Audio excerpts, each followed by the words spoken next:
தமிழகம் எங்கும் கிளைகள் கொண்ட Annamalai institute of hotel management and hospital management படிப்பில் சேர்வதற்கான அட்மிஷன் நடைபெறுகிறது.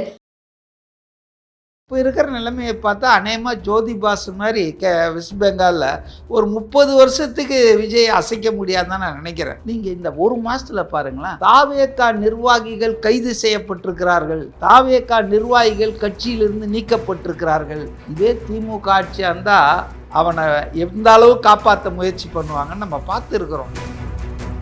சிங்கப்பெண் சிறப்பு அதிரடிப்படை அந்த திட்டத்தை வந்து விஜய் அவர்கள் துவங்கி வச்சுருந்தாரு.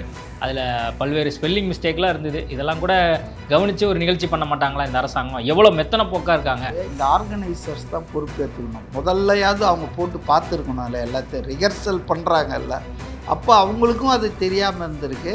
இதெல்லாம் ஒன்றும் பெரிய தவறு இல்லைங்க. தப்பு செய்தவர் நடக்குது. அட என்னங்க சிஎம்னா என்னங்க, அவரும் மனுஷன் தானேங்க. அப்போ சிஎம் பார்த்து அவங்களுக்கு பயம் இல்லையா?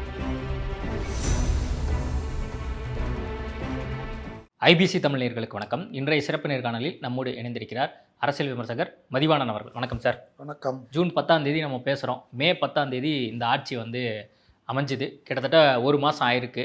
பல்வேறு ஆக்டிவான சில விஷயங்களை இந்த அரசாங்கம் முன்னெடுத்திருக்கு அப்படிங்கிறதையும் பார்க்குறோம். எப்படி பார்க்குறீங்க இந்த ஒரு மாதத்தை? நம்பிக்கை தரக்கூடியதாக இருக்குது. இந்த ஒரு மாத கால ஆட்சி என்பது ஒரு நம்பிக்கை, எதிர்காலத்தை பற்றிய, நம்ம மாநிலத்தை பற்றிய, மக்களை பற்றிய ஒரு நம்பிக்கை, ப்ராமிசிங் 1 மந்த்துன்னு ஒன்றா சொல்லுவேன் நான். ஆனால் but it is too little period to judge any government within 1 month or 2 months. குறைந்தது 6 மாதமாவது ஆன பிறகு தான் இவங்களுடைய அந்த பயணம், இவங்களுடைய செயல்பாடை பற்றி முழுமையாக சொல்ல முடியும். ஆனால் இப்போதைக்கு எனக்கு ரொம்ப நம்பிக்கை அளிப்பதாக இருக்குது. காரணம் என்னென்னா, இந்த ஊழலற்ற நிர்வாகம், போதை கலாச்சாரம் இல்லாத தமிழ்நாடுன்னு இந்த ட்வின் கோல்ஸை வந்து நேற்று கூட அவர் ராஜரத்னம் ஸ்டேடியத்தில் பேசும்போது ரொம்ப பாயிண்டடாக சொன்னார். பெண்களுக்கு எதிரான குற்றங்கள், குழந்தைகளுக்கு எதிரான குற்றங்கள், பாலியல் வன்மங்கள் எல்லாத்துக்கும் மெயின் காரணம் வந்து ட்ரக்ஸ் தான். அதை வந்து ரொம்ப பின் பாயிண்ட்டாக பிடிச்சிட்டார் அவர். அதாவது வந்து இது இன்றைக்கி வரல, மே 26, மே 16 வரல, பல ஆண்டு காலமாக. தட் மீன்ஸ் தொடர்ந்து இதை இக்னோர் பண்ணிட்டாங்க ஆட்சியில் இருந்தவங்க. அதனுடைய டிஸ்ட்ரிபியூஷன், பரவல், அது எல்லா விற்பனை தடை செய்ய அதை தவறிட்டாங்க. அதன் விளைவாகத்தான் இப்போ இந்த அளவுக்கு அதனுடைய எஃபெக்ட் தான் இதெல்லாம் வந்துட்டுருக்குன்னு, அதுக்காக தான் இந்த சிங்கப்பெண் சிறப்பு படை உருவாக்கியிருக்கோன்னு சொன்னார். ஸோ ரொம்ப ப்ராமிசிங்காக இருக்குது. ஒரு பாயிண்ட்டு நான் என்ன சொல்ல விரும்புகிறேன்னா, அவங்க வந்த உடனே ஈபியில் ஒரு 300 டெண்டர்கள், ஷார்ட் டியூரேஷன் டெண்டர்கள்னு ஒன்று ரத்து பண்ணாங்க. இப்போ முந்தா நாள் கூட பாருங்கள், அந்த மேலடுக்கு மேம்பாலம் 700 கோடி ரூபாய் அடிச்சிருக்காங்க, அதை ரத்து பண்ணியிருக்காங்க. அதே போல் பார்த்திங்கன்னா எலக்ட்ரிசிட்டி போர்டில் பல பெருச்சாலிகளெல்லாம் சஸ்பெண்ட் பண்ணியிருக்காங்க. அது ஒரு காரணம்னு வச்சிங்களேன். இப்போ அந்த நாச வேலைகள், அங்கங்கே பவர் ஷட் டவுன் ஆகிறதுக்கு, ஃபியூஸ் உருவுறதுக்கு இது ஒரு காரணம். உங்கள் வீட்டில் கரண்ட் போதா? எங்கள் வீட்டில் எனக்கு ஒன்றும் பெரிய, சாதாரணமாக சம்மரில் வந்துங்க பவர் வந்து கொஞ்சம் டவுன் ஆகும். ஆனால் மிஸ்டர் ராதாகிருஷ்ணன் ஐஏஎஸ் இருக்கார் இல்லையா, இப்போ அவர் தானே டிஎன்இபி சேர்மனாக இருக்கார். அவர் சொல்கிற ஒரு பாயிண்ட்டு நான் வந்து கன்சிடர் பண்ணுறேன். அதாவது என்னென்னா, அதாவது நமக்கு இந்த இது பற்றாக்குறை என்பதே இல்லை, அதாவது மின்சார தேவை என்பதே இல்லை, உபரியாக இருக்குது, சர்ப்ளஸாக. நம்ம வந்து சர்ப்ளஸ் எலக்ட்ரிசிட்டியை சென்ட்ரல் பூலுக்கு கொடுத்து ரெவென்யூ ஏர்ன் பண்ணிகிட்ருக்கோம். So there is no problem about generation, அந்த மாதிரிலாம் ப்ராப்ளம் இல்லை, அது தேவைக்கு மேலேயே இருக்குது.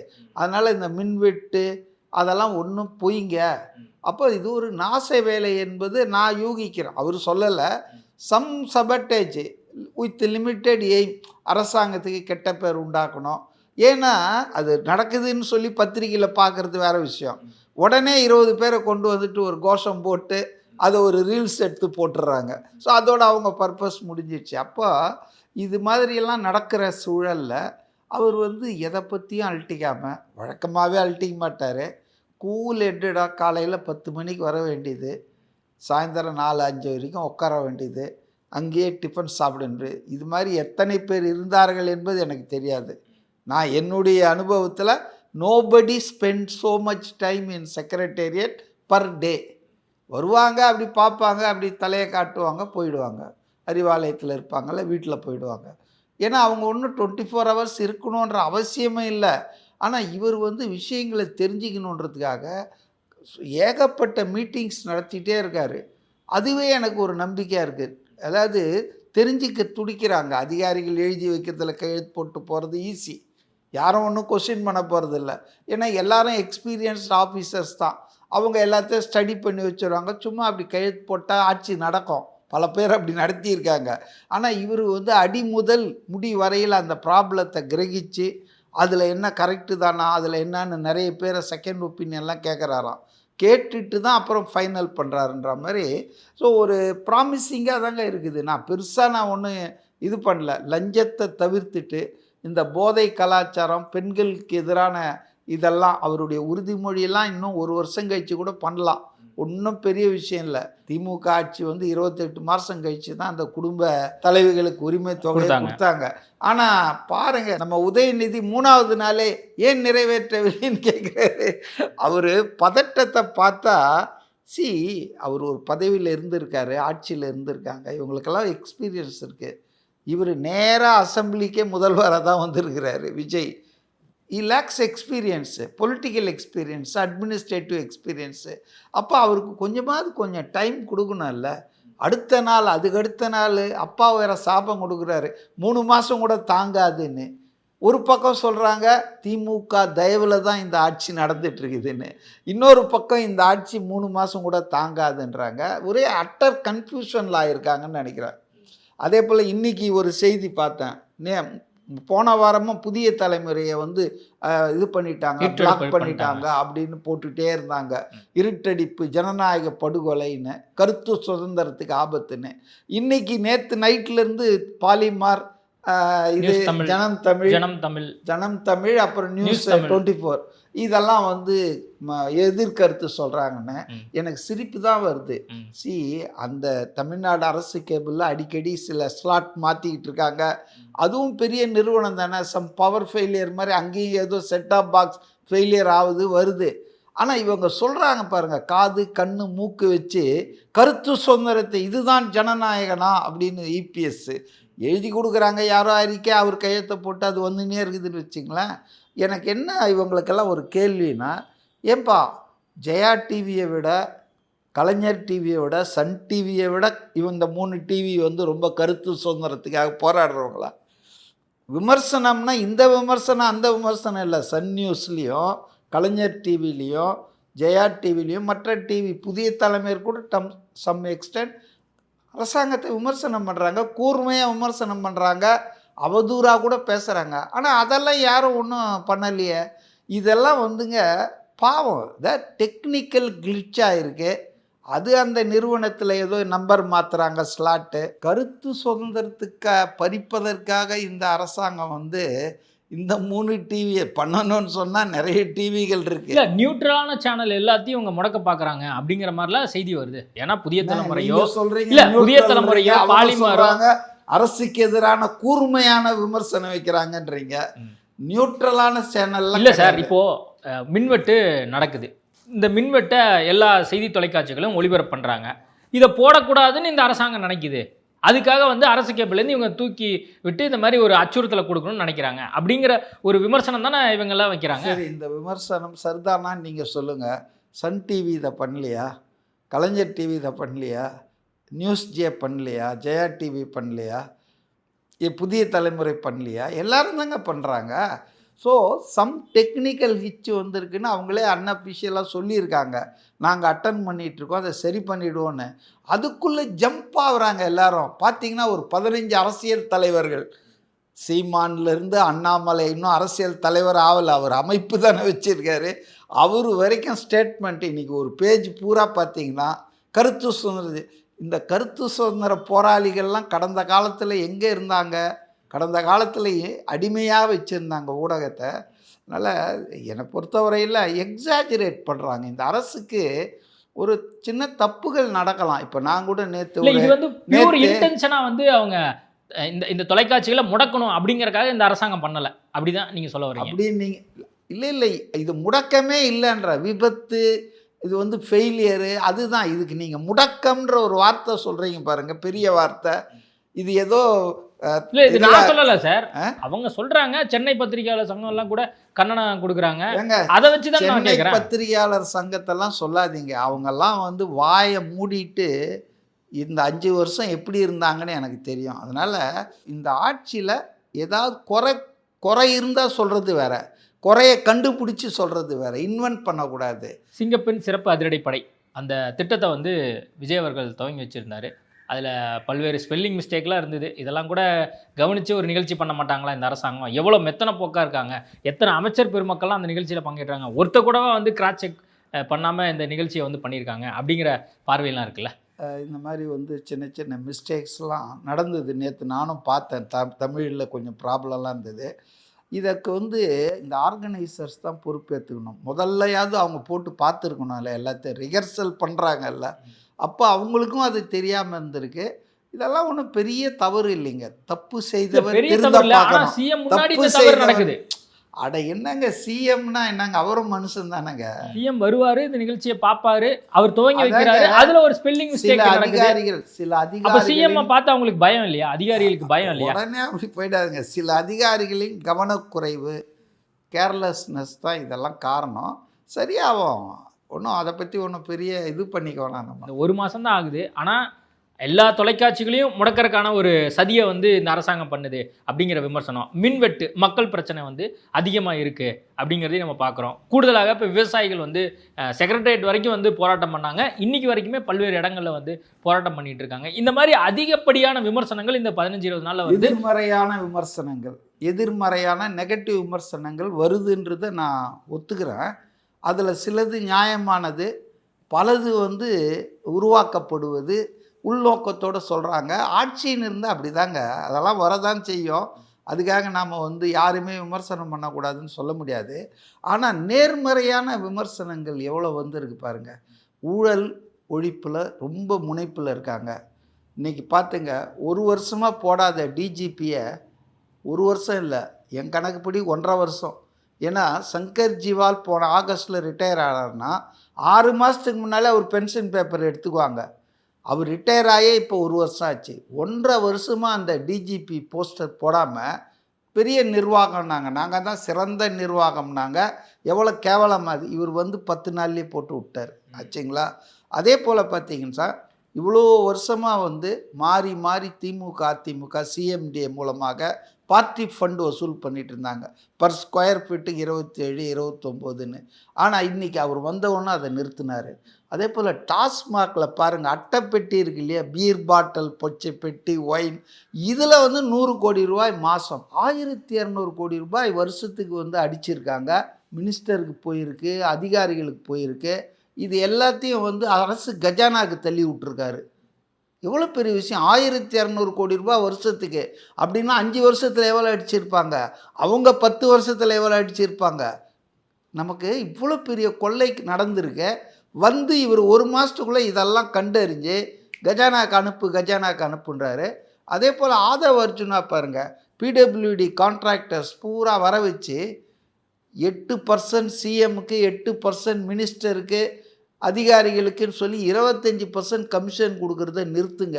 வேலை நல்லா இருக்கணும், குவாலிட்டியாக இருக்கணும், அவ்வளோதான். இந்த கமிஷன்ற வேலையே கிடையாதுன்றாரு. இந்த பக்கம் நிர்மல் குமார் டெண்டரெல்லாம் ரத்து பண்ணுறாரு. So the fight against the corruption, எனக்கு அது ரொம்ப முக்கியமாக இருக்குது. நீங்கள் தமிழில் போச்சு, சிங்கப்பெண்ணில் இது போயிடுச்சுன்றது ஒரு தப்பு தான். ஆனால் எவ்வளோ நல்ல விஷயங்கள் நடந்துகிட்ருக்குது. ஃபஸ்ட்டு ஆர்டர் போட்டாருங்க சிங்கப்பெண்ணுக்கு, ஒரு 30வது நாள் அது அமுலாயிடுச்சு. எவ்வளோ சந்தோஷமாக இருக்குது. அதனால் வந்துங்க, என்னை பொறுத்த வரைக்கும் நிறைவாக இருக்கிறது. இது வந்து ரொம்ப ப்ராமிசிங்காக இருக்குது. இதுவரையில் பார்த்த அரசுகள் மாறி இல்லாமல் இந்த அரசு வந்து நிதானமாக, அதே நேரத்தில் வெளிப்படைத்தன்மையோடு பண்ணுறாங்க. இதில் சில குறைகள் இருக்க தான் செய்யும். அதை அவங்க அட்டன் பண்ணுவாங்க. நம்ம பேசிக்கொண்டிருக்கக்கூடிய தருணத்தில் முதலமைச்சர் அவர்கள் டெல்லியில் இருக்கார், நிதி ஆயோக் கூட்டத்துக்காக போயிருக்காரு. கடந்த முறை வந்து மிகப்பெரிய ஒரு விமர்சன பொருளாக மாறினதுன்னா, இவங்க தேவைப்படும் போது நிதி ஆயோக் கூட்டத்துக்கு தமிழ்நாடு சார்பாக முதலமைச்சர் பங்கேற்கிறாரு, ஆனால் மற்ற டைமில் பங்கேற்கிறதில்ல அப்படிங்கிற பார்வையில் வச்சுருந்தாங்க. இந்த முறை முதல் முறையாக முதலமைச்சர் அவர்கள் அவர் பதவியேற்று 1 மாதத்துக்குள்ளாகவே இந்த நிகழ்ச்சி நடக்குது, அந்த நிகழ்ச்சியில் பங்கேற்கிறாரு. எப்படி பார்க்குறீங்க? நல்ல விஷயங்க. அதாவதுங்க பொதுவாக அரசியல் வேற, ஆட்சி வேற. ஆளும் கட்சியான எந்த கட்சி ஒன்றா இருக்கலாம், மத்தியில் மாநிலத்தில் வேறு கட்சி இருக்கலாம்.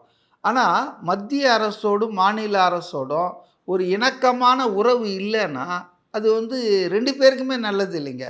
குறிப்பாக மாநில அரசு வந்து அதனால் ரொம்ப சங்கடங்களை சந்திக்குங்க.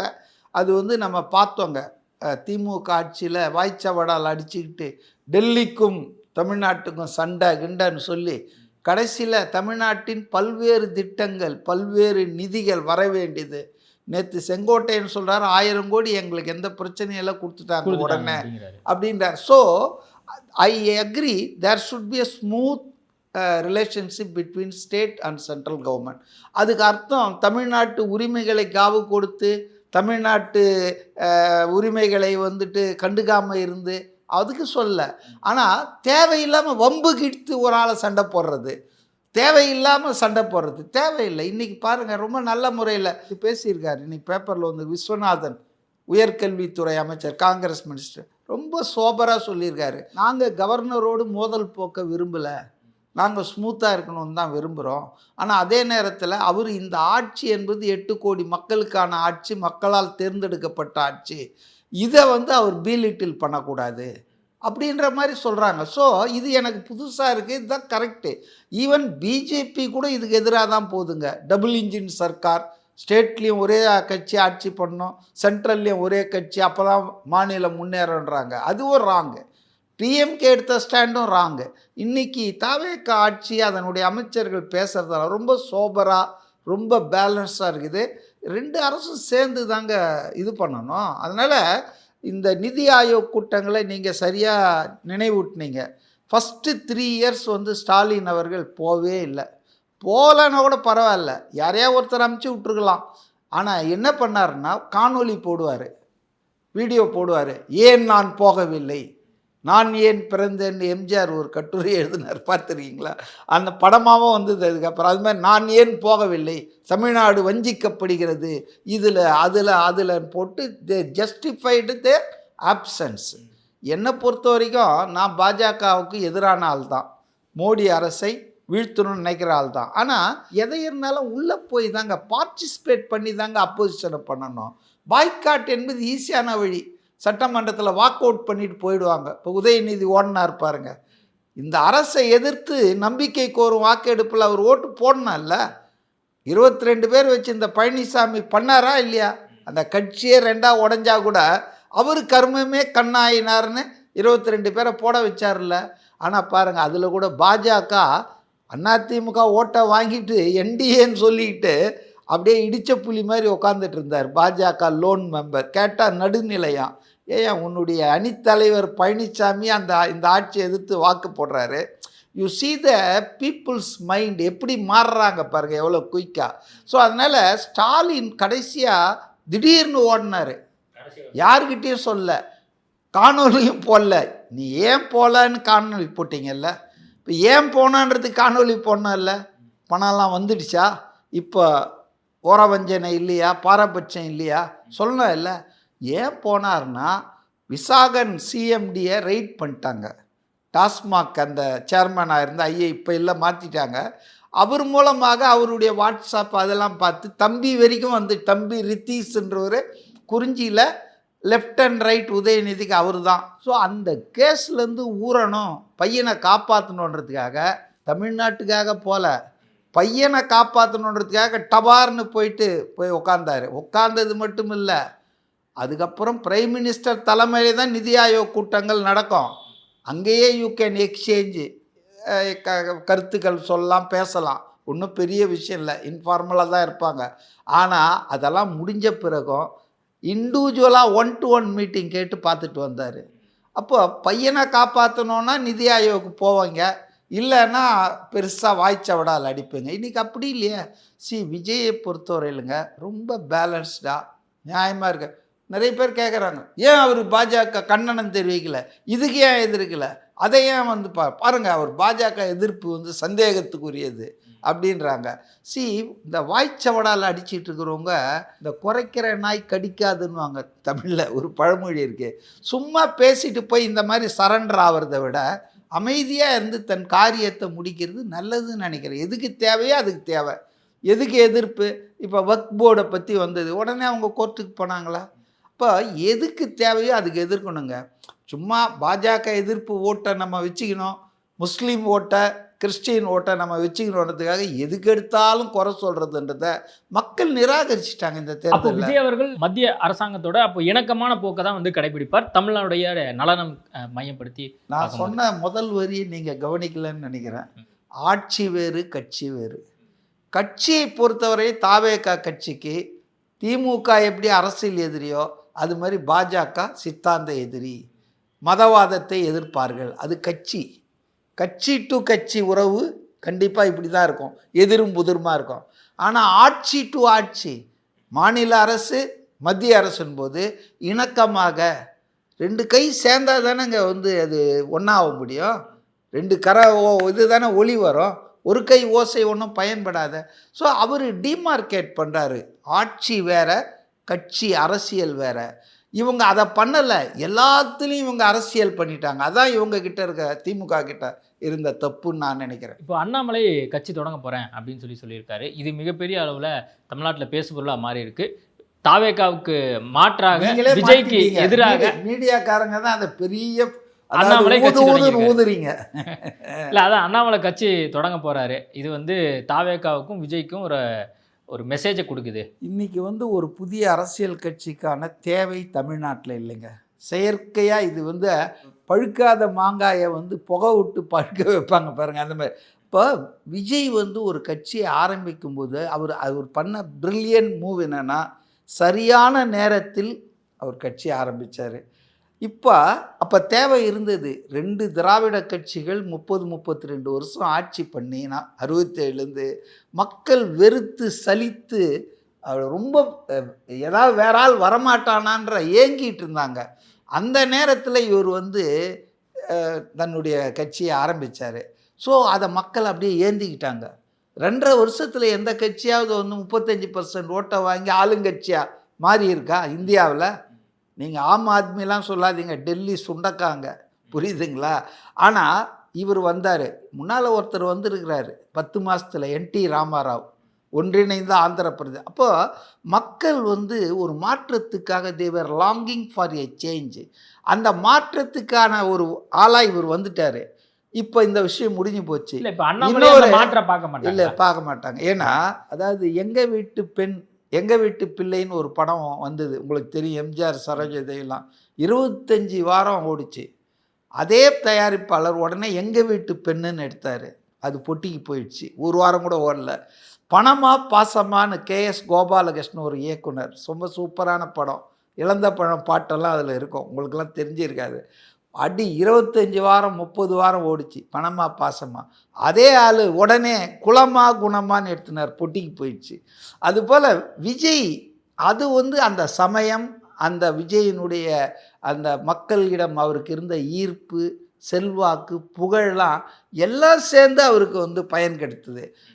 ஆணைக்கு அறம்னா குதிரைக்கு குரலும் கிடையாது. அண்ணாமலை வந்து விஜய் இல்லை.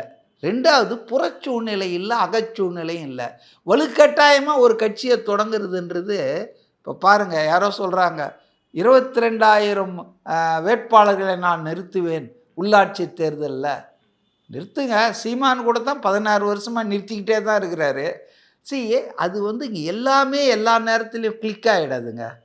அது தேவை. அது வந்து மக்கள் ஆதரவும் இருக்கணும், அந்த மனிதனுடைய புகழும் இருக்கணும். 2 சேர்ந்தால் தான் அது வரும். அண்ணாமலைக்கு வந்து மெயின் நெகட்டிவாக நான் பார்க்குறது, ஆர்எஸ்எஸ் பெற்றெடுத்த பிள்ளைன்ற அந்த முத்திரை விழுந்தாச்சு. இன்னைக்கு எல்லாரும் ஆர்எஸ்எஸோட தொடர்புல கிடையாது. மோடிக்காக தான் நான் பாஜகலயே சேர்ந்தேன் அப்படிங்கிற தொடர்ந்து. அப்போ இப்போ மோடி எதிர்க்கிறாரா? அவர் ஒரே ஒரு கேள்வி சொல்லிட்டோம், மக்கள் வந்து மோடியா மோடி எதிர்ப்பாக தான் இருக்குது. இப்போ மோடி வந்து எனக்கு மிக போற்றுதலுக்குரிய தலைவர் அப்படின்னு ஒரு ஆள் சொல்லிக்கிட்டு, நான் பாஜக இல்லை, நான் தனியாக ஒரு கட்சி, நான் வேற பாஜக வேற அப்படின்லாம் சொல்கிறதெல்லாம் யாருமே எடுத்துக்க மாட்டாங்க. Is one of the creations of RSS BJP. Anna ஹசாரேவை கிரியேட் பண்ணாங்க இல்லையா மன்மோகன் சிங் கவர்மெண்ட்டுக்கு. அது மாதிரி இளைஞர்களை திசை திருப்பவும் விஜயினுடைய அந்த பாப்புலாரிட்டியில் கொஞ்சம் டென்ட் பண்ணவும் அனுப்புகிறாங்க. ஒரு பிரயோஜனமும் இருக்காதுங்க. Annamalai will be a big disaster like சீமானாவது வித்ஸ்டாண்ட் பண்ணி ஒரு 16 வருஷம் இருந்து 8% வந்து இப்போ தான் 4%க்கு போயிருக்காரு. இவரெல்லாம் வந்து பண்ண முடியாது. ரெண்டாவது பாஜக ஆட்கள் தாங்க. நான் ஒரே வார்த்தையில் சொல்கிறேன், ஓல்டு ஒயின் இன் நியூ பாட்டில். புதிய மொந்தையில் பழைய கல். அதே கல் தான் இங்கே மொந்தை தான் மாறி இருக்குது. அதனால் I don't think people will support Annamalai, அதுவும் ஸோ சூன். இப்போ விஜய் ஆட்சி வந்து ஒரு 5-10 வருஷம் ஆகி கொஞ்சம் மக்கள்கிட்ட அதனுடைய வெறுப்பு அப்படிலாம் இருந்தால் அப்போ ஏதாவது வந்தால் அதுக்கு சாத்தியம் இருக்குது. இப்போ இருக்கிற நிலைமையை பார்த்தா அநேகமாக ஜோதி பாசு மாதிரி வெஸ்ட் பெங்காலில் ஒரு 30 வருஷத்துக்கு விஜய் அசைக்க முடியாதுன்னு நான் நினைக்கிறேன். ஏன்னா அவர் ரொம்ப தெளிவாக சொல்லிட்டாரு, ஏன் நான் 10 பைசா கை வைக்க மாட்டேன், எவனையும் கை வைக்க விட மாட்டேன். நீங்கள் இந்த ஒரு மாதத்தில் பாருங்களேன், தாவேகா நிர்வாகிகள் கைது செய்யப்பட்டிருக்கிறார்கள், தாவேகா நிர்வாகிகள் கட்சியிலிருந்து நீக்கப்பட்டிருக்கிறார்கள். இதே திமுக ஆட்சியாக இருந்தால் அவனை எந்த அளவு காப்பாற்ற முயற்சி பண்ணுவாங்கன்னு நம்ம பார்த்துருக்குறோம் எல்லா விஷயத்திலும். அதனால் இஸ் வெரி மச் ப்ராமிசிங். இந்த நேரத்தில் போயிட்டு சரியான நேரமே இல்லை. அண்ணாமலை சுட வெயிட்டடு ஒரு 5-10 வருஷம் கழித்து பார்த்துருக்கலாம். இப்போ தான் இங்கே கேலரியில் ஏகப்பட்ட பிளேயர்ஸ் இருக்காங்களங்க, ஏகப்பட்ட கட்சிகள் இருக்குது. இவர் என்ன மாற்று என்ன கொடுக்க போகிறார்? அதான் மாற்று கொடுத்துட்டாரு விஜய். அதனால் ராங் டைமு. ரெண்டாவது Annamalai is not Vijay or Vijay is not Annamalai. அவருடைய செல்வாக்கு இதெல்லாம் ரொம்ப ஜாஸ்திங்க. ஓகே சார், நிறைய விஷயங்கள் கொடுத்து பேசியிருக்கோம். நேர்காணல் கொடுத்ததுக்கு மிக்க நன்றி. தமிழகம் எங்கும் கிளைகள் கொண்ட Annamalai institute of hotel management and hospital management படிப்பில் சேர்வதற்கான அட்மிஷன் நடைபெறுகிறது.